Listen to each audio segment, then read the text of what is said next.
Wir sind zurück bei Yu-Gi-Oh! Master Duel und wollen uns heute dem Verehrer des heiligen Phönix widmen, Nephthys. Ansonsten, ja, man sieht hier ein paar Dinge sind sie noch zu machen, aber die Liste wird immer kürzer. Das gefällt mir schon mal sehr gut. Ich will sogar irgendwie gewisse Dinge hier eher früher forcieren, so solche, wo ich gerade sehr viel Bock drauf habe, wie zum Beispiel auch Legende Sternhelden und so. Sterndrachen, Entschuldigung. Die Helden haben wir hier oben, war Sternhelden. Die kommen dann zum, ja, Schluss würde ich jetzt gerne mal sagen. Naja. Heiliger Phönix von Nephthys. Verehrer des heiligen Phönix. Oh yes. Soll ich mal loslegen? Ein bisschen so, haben wir früher gesagt, von wegen, ja, Ras Schwester, also der Ras kleine Schwester. Naja, ist schon lange her, keine Sorge. Schon sehr lange her. Verehrer des heiligen Phönix. Heiliger Phönix von Nephthys. Ein in Flammen gehüllter Gott, der so hell leuchtend in das Reich der Sterblichen kam, dass man ihn für eine zweite Sonne hätte halten können. Ich frage mich, ob man irgendwann vielleicht mal im Solo-Modus mal so Kapitel machen könnte über die ägyptischen Götter. Eine heilige Scheiße, wird denn das abgehen? Dann hier von Nephthys, in Flamme gehüllter Gott. Was war denn Ra erst? Also zumindest im Anime. Hier im Spiel, wobei ihm die ganzen Zusatzkarten mittlerweile schon ähnlich. Egal. Er wurde in einem bestimmten Land verehrt, in dem trockene Winde wehten und sich die Wüsten in alle Richtungen erstreckte. Klingt schon hart nach Ägypten. Jede Generation hat einen Priester, der die Kraft hatte, diese Gottheit zu verkörpern. Mit der Kraft ihrer starken Seele würden sie die Gebete und Hoffnungen, die Rituale mit sich brachten, darbieten, um Nephthys zu manifestieren und viele Wunder zu bewirken. Besonders fromme Anhänger des Phönix-Gottes hatten Statuen der Priesterdynastie errichtet und verwahrten sie in einem bestimmten Teil der Wüste, das zu heiligem Land erklärt wurde. Sie dankten dem Gott, dass er über sie wachte, und schuften jeden Tag mit seinen Segnungen, um ihr Heimatland größer und besser zu machen. Jo, machen wir ja auch. Nur ist bei uns der Gott halt das liebe Geld. Manchmal auch ein bisschen die Banken, und wenn die Banken dicht machen und bankrott gehen, dann schicken wir sie zum Teufel. So, Praktik. Ein Nephthys-Stick, bin gespannt. Wenn die Einzelheiten von Nephthys-Sticks... Ist es so wie früher? Nee, nicht ganz so wie früher. Mit Ritualmonstern? Warum? Anhänger von Nephthys, oh, das ist aber neu. War ein Tor von Nephthys. Himmelblauer heiliger Phönix von Nephthys oder was? Natürlich ist er von der stärksten originale Nephthys. Nephthys Butlerin. Hä? Jetzt ja fast mehr kann über Nephthys als über Ragab. Krass. Ich bin als Zweiter. Ja. Also, der heilige Phönix von Nephthys. So soll es sein. Was macht der Nephthys-Deck einzigartig, zumindest in der Form hier? Der Archetyp Nephthys enthält Monster wie heiliger Typ Phönix Nephthys, der Spezialbeschwörung verschwunden kann und durch einen Karteneffekt zerstört wurde. Ist heute nichts Besonderes mehr, war aber damals halt wirklich... Das war die Zeit da mit dem Baumfrosch und so, und das waren einfach Dinge... Und du kannst auf ein Monster im Friedhof einfach so zurückholen, wenn sie halt zerstört wurden. Das war krass. Also abgesehen davon, ohne dass du irgendwelche Wiedergeburt-Karten und so gebraucht hast. Einfach mit ihrem eigenen Effekt selber. Das war schon cool. Damals. Heute eben ein bisschen Standard irgendwie. Aktiviert werden, dann können sie um etwa andere Dinge durchzuführen. Okay. Also das Nephthys mittlerweile läuft nur noch Kanonenfutter. Also, mehr oder weniger. Um stärkere Monster zu rufen. Und zu sagen, hey Nephthys, komm zurück. Ich opfere dich.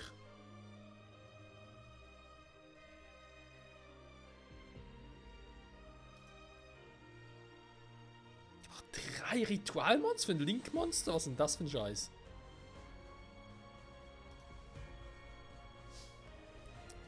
Naja, ist gut. Ja, machen wir. Ich habe es zwar schon auf der Hand, aber ist egal, weil damit kriegen wir natürlich noch sowas. Himmelblauer heiliger Phönix von Nephthys. Ja, blaue Flamme ist natürlich heißer als normale rote.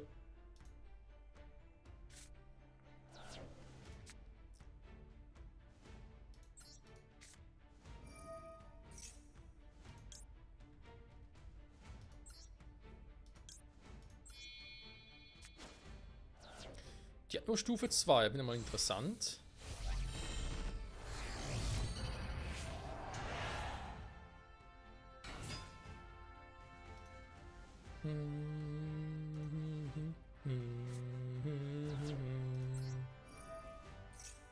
So, Anhängerin von Nephthys. Lustigerweise auch blaue Flammen. Das sieht zumindest so aus.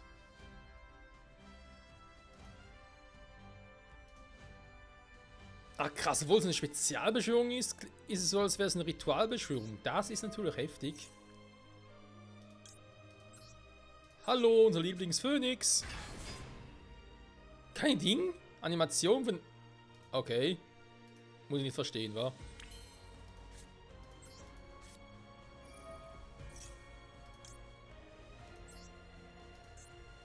Warte mal, da hieß nicht irgendwie, ich brauche 3 davon? Ach nee, warte mal, doof. Ich brauche das Link-Monster. Entschuldigung.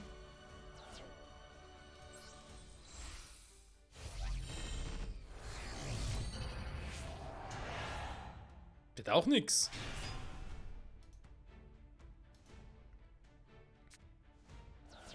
Okay, das Link-Monster muss aber ganz krass sein, hey. Die heilige Flamme. Vor allem nur 2400. 2 Plus Monster und ein Ritualmonster. Die Forschung rufen können, theoretisch. Ach so. 1 plus, du kannst zerstören. 2 plus, du kannst zerstören. Hä? Das Anzahl der Ritualmonster für ihre Linkbeschwörung beschworen werden, aber das heißt, die 1 plus 2 plus, also 2 plus ist doch eigentlich 3. Weil 2 plus heißt doch einfach mehr als 2 und mehr. Ach so, ne, Entschuldigung. Ah, da heißt, alle Effekte werden kombiniert. Okay, okay. Du kannst schwören, dann kann du 1200 Angriffspunkte. Alter. Also mein... Schon mit nur einem Ritualmonster schon krass drauf.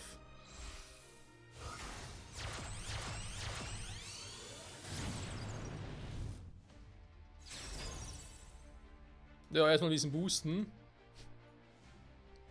Ey, Entschuldigung, aber das Vieh ist momentan gerade unzerstörbar. Kann nicht durch Kampf zerstört werden, kann nicht durch Kampfeffekt zerstört werden. Gut, ihr könnt es zurück auf die Hand schicken. Ja, der Klassiker. Also das Monster kann nicht zerstört werden, er schickt es zurück auf die Hand. Der verbann es.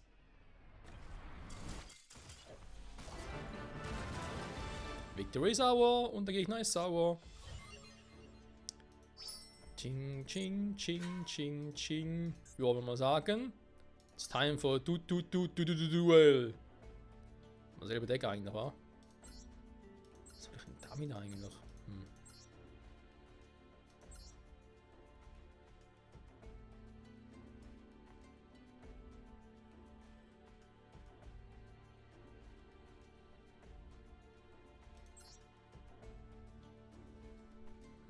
Okay.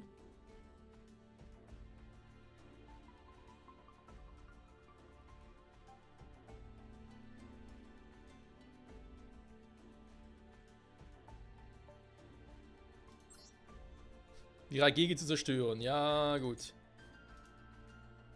So ein Raigeki aktuell zweimal nutzen darf, ey. Also quasi nur semi-limitiert. Das ist ja auch... Puh. Es gab Zahn war Raigeki verboten. Aber ey. Just like old times. Dann zerstören.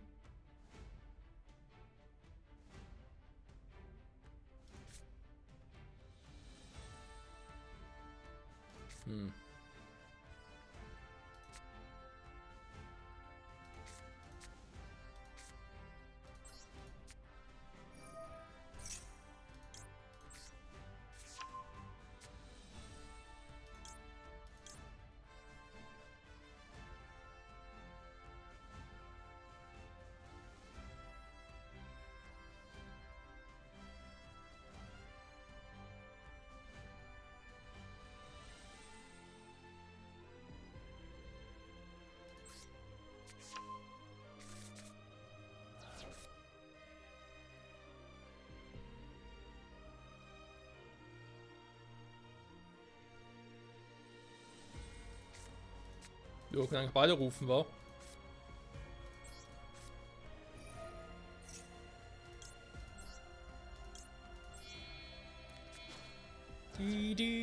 Also eigentlich kann ich den Zug von vorhin gleich nochmal wiederholen, so wie es gerade aussieht.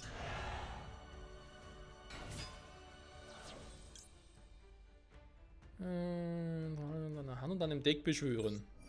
Natürlich ruf es vom Deck, ist doch klar.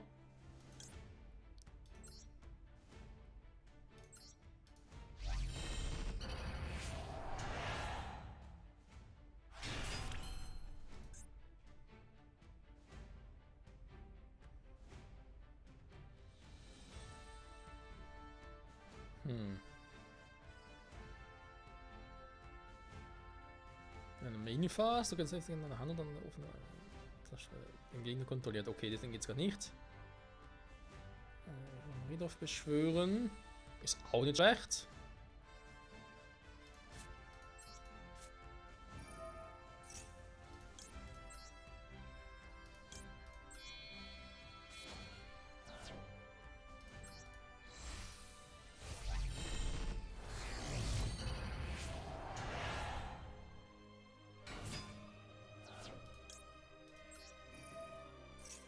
Ich rufe einen Nephthys. Natürlich hole ich mit dem Phönix. So, was haben wir Schönes? Spiel zu verwenden, während einer Armeephase. Du kannst einen dieser Effekte aktivieren.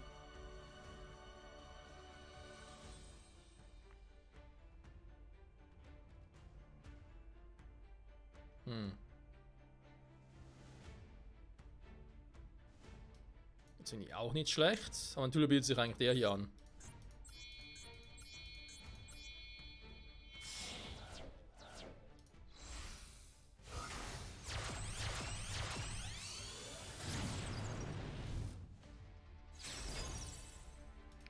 Die heilige Flamme ist back.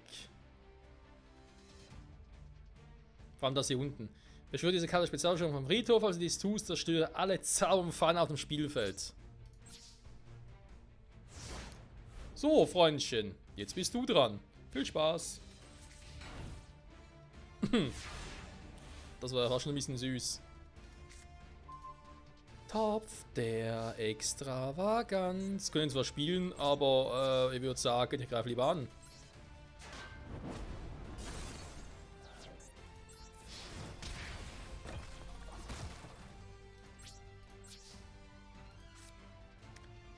Ja, beginnen wir an der, ja, ist gut.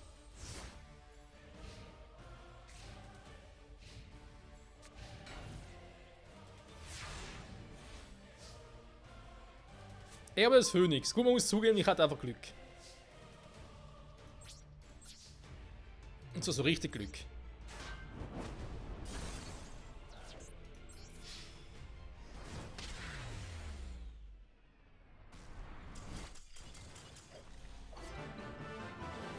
Der Phönix ist Sieger. Ching ching.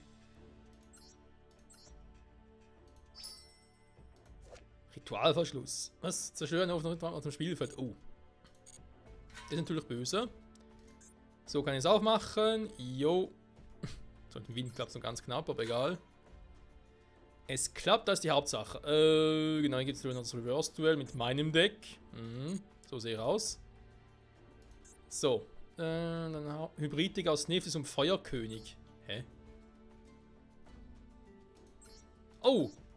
Pendelmonster. Das wird ein Spaß.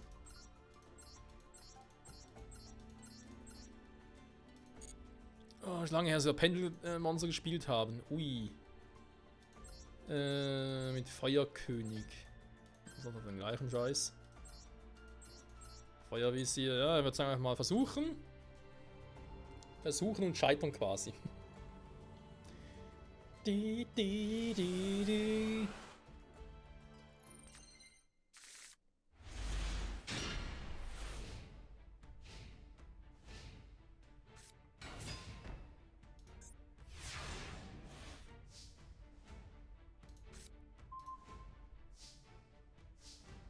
Toll, ich kann den Pendelbereich legen, super.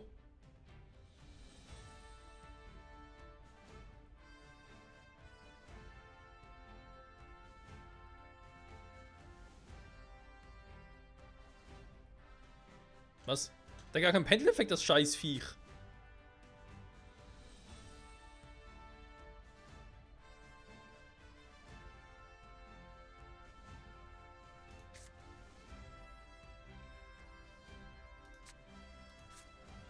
Hm.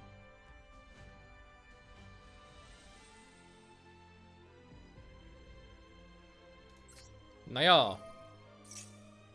Der Effekt selbst ist eigentlich nicht schlecht. Hinzufügen. Dann Deck sitzen, das kann nicht aktiviert werden. Aber. Also, ein Typ Hexer. Da sind sie ja. Einen sind Hexer und Wind, krass. Also könnt ihr jetzt einen von den beiden rufen. Und danach, ja, so wie es hier steht. Für der Niedergang Spezialbeschwörung. Dann Deck. Und da sie auch ein bisschen Power kriegt, könnte es nachher stärker sein als der gegnerische Dude.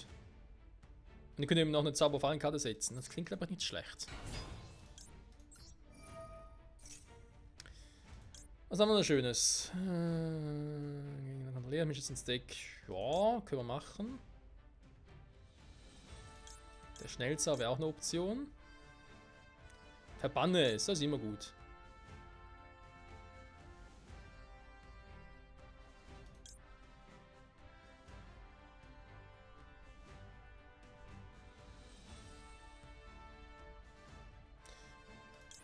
Der ist auch nicht schlecht, aber wenn dann eher für später, also nehmen wir mal den hier. Natürlich zeigst du den Gegner auch noch, ist klar. Das war auch ein stärkeres Viech. Was haben wir dann noch alles Schönes? Warte mal, kann ich den Modus wählen? Nur Spezialbeschwörung steht, okay. Ich kann die Katze rufen, im Verteidigungsmodus spielen, dann bin ich erstmal ein bisschen safe. Der bringt mir nicht viel.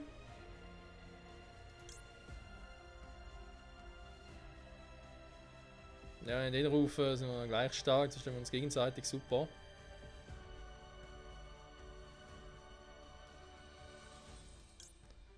Was gibt's denn noch? Den haben wir schon, den auch. Ja, komm, rufe die Katze. Miauts, genau. Das heißt, am Ende des Zugs kann ich das machen. Ich kann schon mal einen Pendel oder können den Pendelbereich setzen. Ja, natürlich Neftis Ding kann ich nur mit den speziellen Zauberkarten rufen. Das ist ein bisschen das Problem. An die Karte kriege ich auch nachher zurück, aber dann habe ich Stufe 5 und Stufe 5. Also, Pendelbereich 5 und Pendelbereich 5. Das bringt mir nicht sehr viel. Im Gegenteil. Die nehmen sogar gegenseitig quasi aus.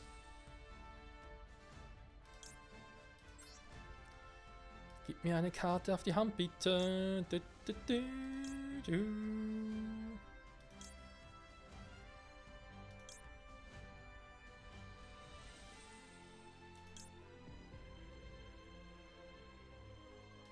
Nehmen doch mal die hier.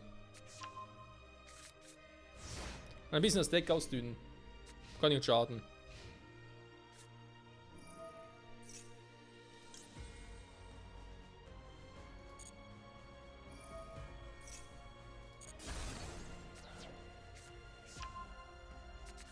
Oha.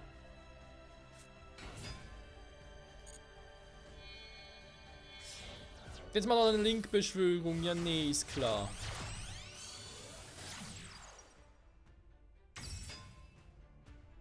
Was kann die?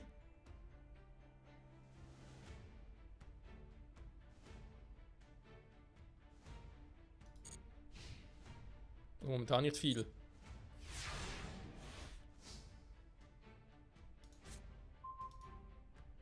Oh, Landformen, ey, ernsthaft? Ausgerechnet Landformen, okay. Ja, Deck ausdünnen. Was willst du machen? Wiedergeburt. Ja. Seine Viecher zurückholen. Wäre eine Option.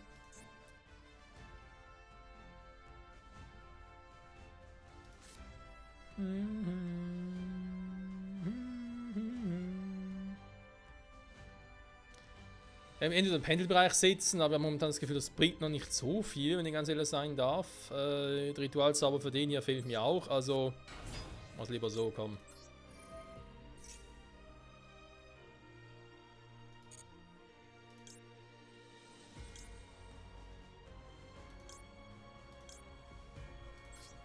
Schnellzauber nehme ich immer gerne. Dankeschön. Ne, ihn rufen könnte ich als Pendelbeschwörung, ne? Da war ja so. Ich könnte zwar theoretisch jetzt irgendwie. Ja, Windzauber, genau. Also da ist Feuer, wir haben Wind.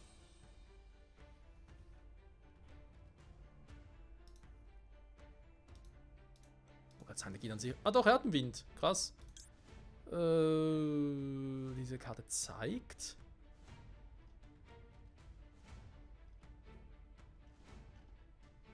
Ich hier hin und könnte. Aber wir müssen meine beiden Monster für opfern.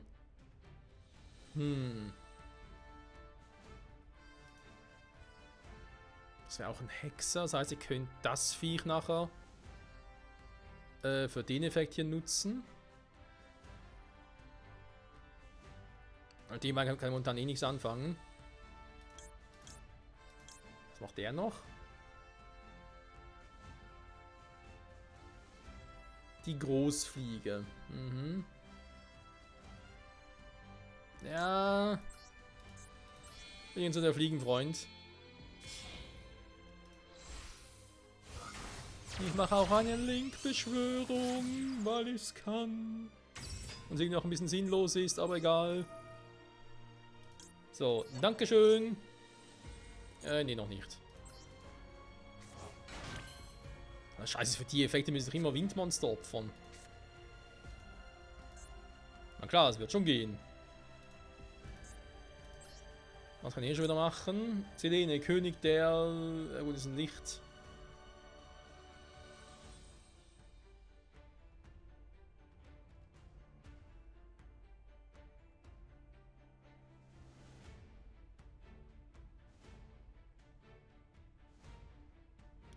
Endymion-Kahn, sind wir jetzt bei Sailor Moon oder was? Okay, wäre zwar kein schlechter Effekt, muss ich zugeben.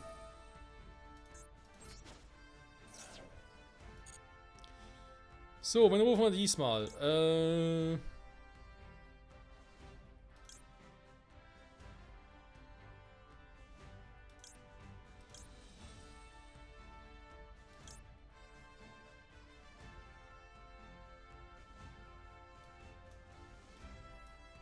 Waschbären rufen?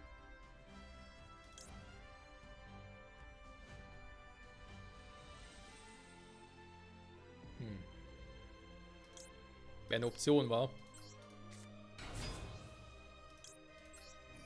Ich rufe den Waschbären. Ne, noch nicht. Deine Hand aufnehmen möchtest, genau. Irgendwas schief geht, wieder den rufen, wegen der Endphase. Nee, warte mal. Schon hier den Waschbär wieder. Fallen kann hinzufügen, ist zwar irgendwie nett, aber direkt setzen wir eigentlich besser. Oder mal ein Monster. Weil Monster kann ich immer gut gebrauchen.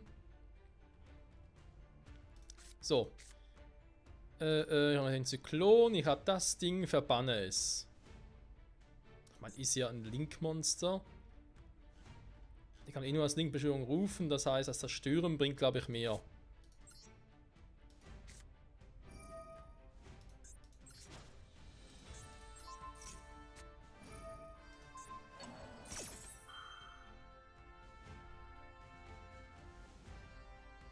Ja, wir müssen Anna wieder loswerden, das will ich aber nicht.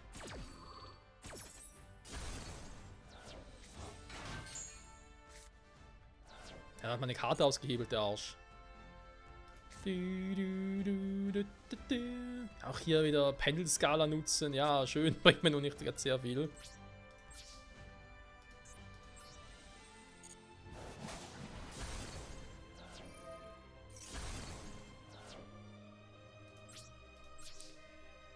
So, spielen wir mal noch das Gewitter.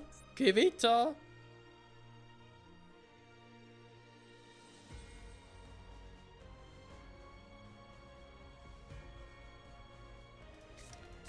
Die Dinger, glaube ich, eben noch kein richtig stark. Doch, das hier.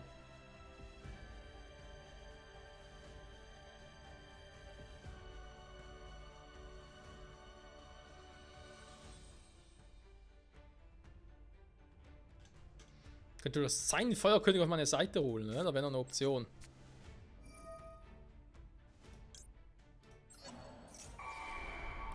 Wiedergeburt. So, weil sonst hätte er ihn ja gerufen. Nee, was? Ich habe eine Feuerzauber immer mir im Deck. Ernsthaft jetzt? Okay, gut, ich meine, gegen Abfeuermonster. Insofern macht es vielleicht das schon Sinn. Aber ihr gerne ein paar Ritualbeschwörungen. Hallo, ich will Neftis holen. Was ist denn das, ey?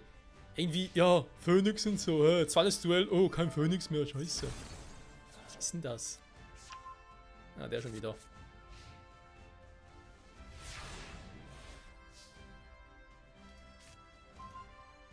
Toll.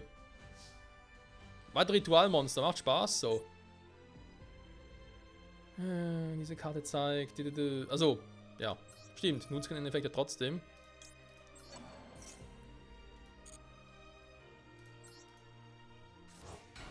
Da. Kann die Karte das Tribut anbieten. Das wissen wir mittlerweile. Zack, ist er zurück. Und ich hole ein neues Monster, was ein bisschen Boost kriegt.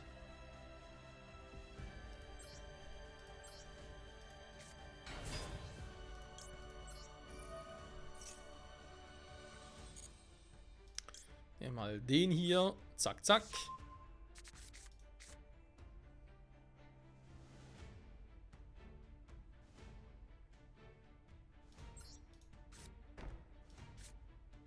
Okay, ich könnte zwar wieder irgendwie Pendelbereich setzen, das würde irgendwie was bringen, aber sehr ehrlich, warum auch?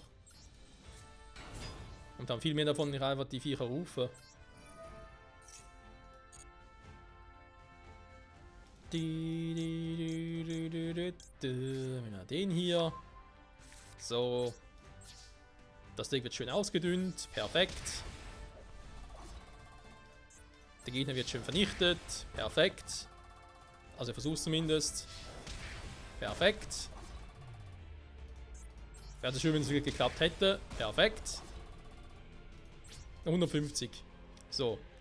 Ich habe noch so ein Vieh, ich kann auch die Fallenkarte spielen und so, also ich habe noch ein bisschen was in der Hinterhand. Und der Gegner hingegen hat nicht mehr so viel. Im Kreis des Phönix.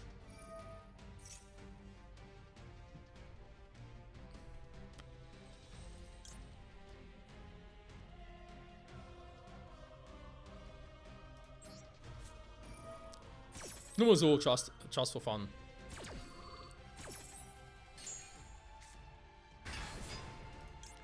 So, Moment mal, da haben wir noch ein Wörter mitzureden, Kumpel.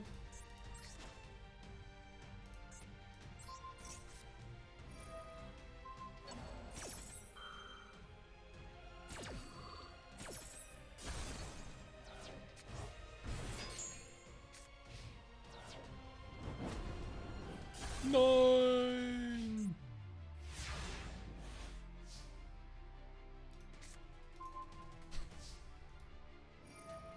Ah, der Gegner kann einem leid tun. Was ist jetzt los?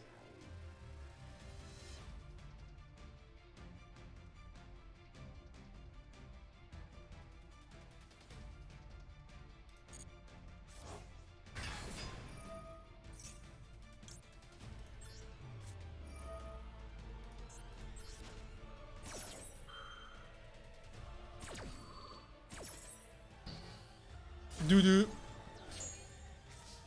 So. Langsam mal fertig hier, Freunde. Ne. Wir brauchen keine 5 Monster, wa?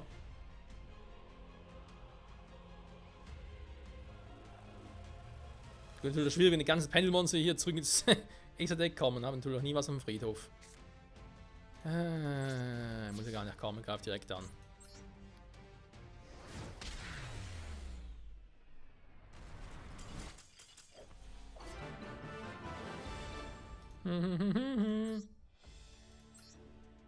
Das war leicht creepy. Neftis, die heilige Flamme. Was haben wir hier Schönes? Irgendwas Verrücktes war in der Kombi. Genug von Neftis, aber zweimal die Karte im Deck, super. Und Blitzsturm, dafür habe ich jetzt wieder ein paar mehr von denen. Sehr gut, sehr gut. Viel mit Wind. Mhm. Ich habe kein Neftis-Monster, also das eigentliche Hauptmonster mehr im Deck. Ey, Alter. Das Thema hier ist Fehler des Heiligen Phönix. Spiele ich den Heiligen Phönix? Nee. Ich spiele seine Subarten, die spiele ich, aber sonst. Oh Mann, oh Mann, oh Mann. Soll verstehen, wer will. Okay, wir versuchen es mal noch. Vielleicht kriegen wir es direkt hin. Aber ich habe irgendwie meine Zweifel gerade.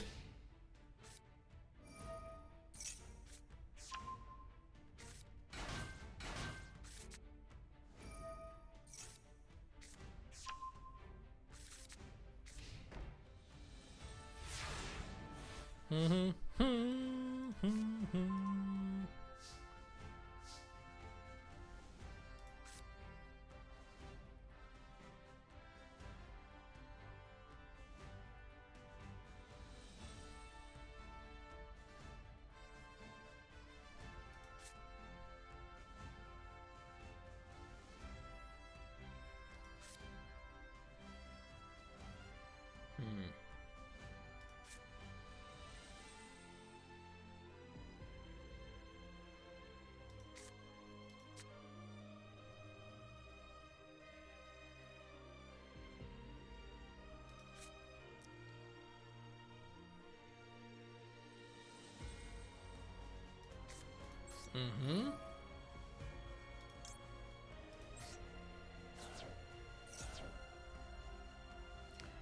So, was haben wir da Schönes? Ein paar Ritualmonster. Ne, ich weiß nicht.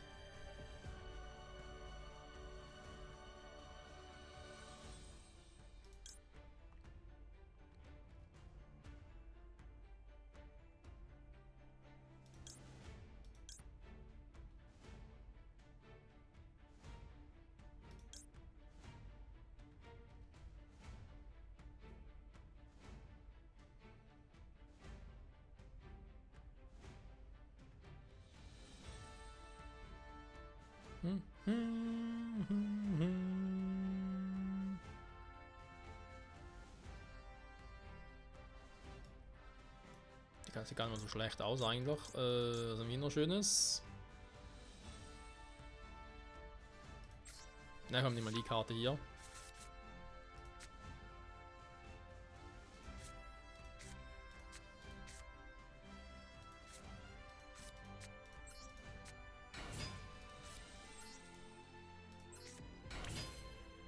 So.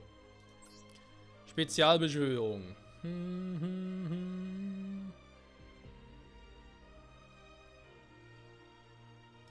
Wäre eine Option, weil mit denen kann ich sonst gar nicht viel machen.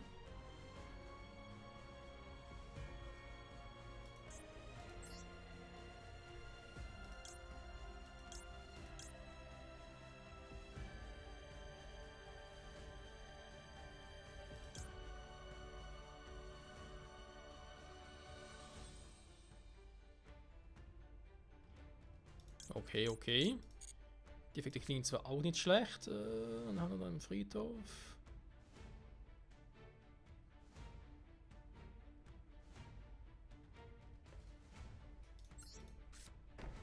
Ja. Wir können aber auch stattdessen einfach angreifen.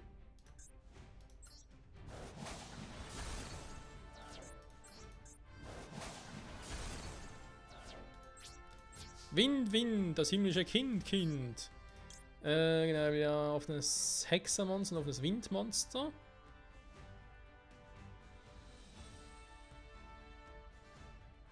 Die Hand zurückgeben bringt mir jetzt momentan nicht viel.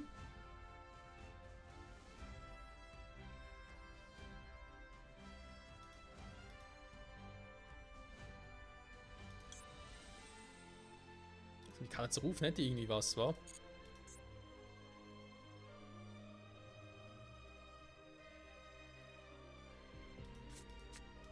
Naja, na, warten.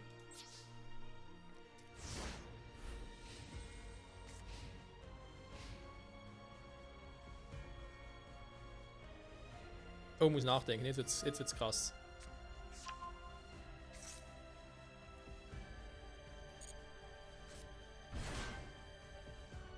Hä?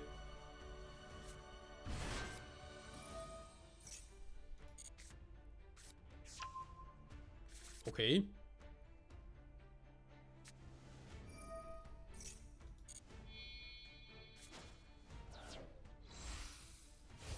Jetzt ruft er Nephthys, ernsthaft jetzt? Garnitur von Nephthys, ja. Okay.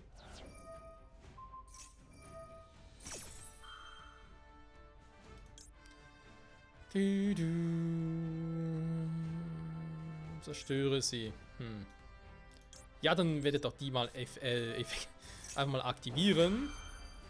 Die dritte Kette, um an eine vierte. Möglich wäre es ja.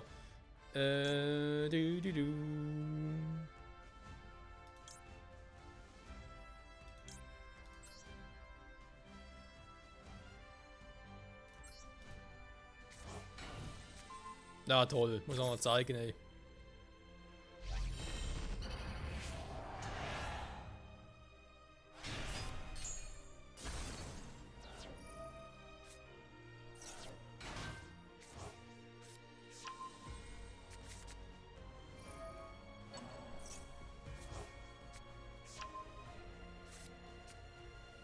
Ah, er wollte schon sagen, weil sonst hätte er nur 2 Monster zum Angreifen gehabt. Das wäre dann doof gewesen, wa?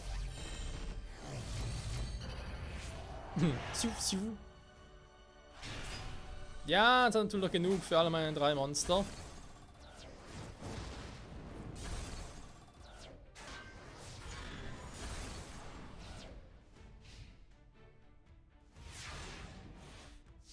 Raigeki, please. Oh, Blitzsturm. Kaum sagen wir, schon kommt das Vieh.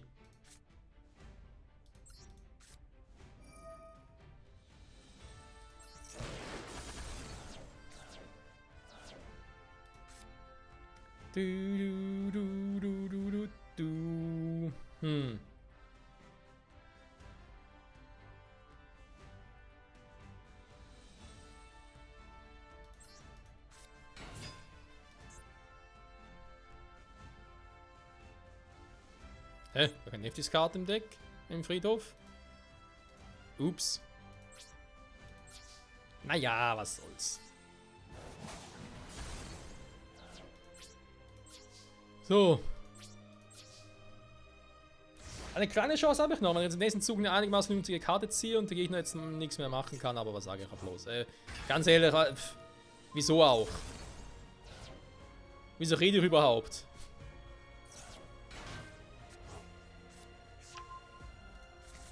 Ja, er hat jetzt einfach Pech, ich meine, Zauberfallmäßig überhaupt nichts, kein Speed gerade, gar nichts, also. Und vor allem kein Phoenix und Nephthys, das ist wieder so etwas. Auf die Karte durch andere, bessere Karten ersetzen, oder neuere Karten ersetzen, man denkt. Ja, kombinieren, unterstützen sehr gerne, hatten wir jetzt in den ersten beiden Runden. Aber quasi sagen, jetzt brauchen den normalen Phoenix und Nephthys nicht mehr, aber jetzt die Ersatzkarten hier, ist doch auch kacke. Aber ein gutes Spiel, muss er zugeben. Die Kommi macht's. Nun gut, Freunde. Wir wissen ja, ein Satz mit X, das war wohl nix. Ching Ching. Egal. Ja, wir haben zumindest mal nur Stufe 5 freigespielt, das ist schon mal etwas. Das heißt, wir machen noch kurz das Ziel hier. Dann sind wir mit dem Phoenix von Nephthys auch schon wieder durch. Also spielen wir im Fähre des Heiligen Phönix. So herum mit dem Schuh raus. Noch eines Tages geschah ohne eine einzige Vorwarnung ein Unglück, als ein gewaltiges Wesen hier lang kam. Den Phönix gerade ein weiteres Mal. Sie wussten nicht, dass der Bringer des Verderbens, mit dem sie es zu tun hatten, noch mehr Macht verfügte. Die Kraft des Phönixgottes war nicht ausreichend und das Wüstenland wurde im Kampf gegen dieses Unheil schutzlos zurückgelassen. Wenn es zur nächsten Priesterin hätte. Sie versuchten sich erneut an ihren Gott zu wenden, gab es keine Opfergaben, keine Musik, keinen Tanz. Das Flüstern des Mädchens, als sich dem Gebet widmete, während ihr Heimatland hinter ihr in Schutt und Asche fiel. Der Gott erhöhte ihren aufrichtigen Wunsch und antwortete auf die Schreie ihres Herzens. In der Seele des Mädchens wohnte eine Kraft, die so göttlich und unvergleichlich in ihrer Intensität war, dass in der Lage war, Nephthys, die heilige Flamme, zu erwecken. Der tiefrote Phönixgott stieg herab mit Schwingen aus Gold. Mit einem Schlag seiner Flügel verschwanden die Brände, die das Land heimsuchten. Sobald sich die Katastrophe gelegt hatte, wurde der Gott wieder zu einer Statue. Ein paar Monate später. Okay, Friede war da. Oh!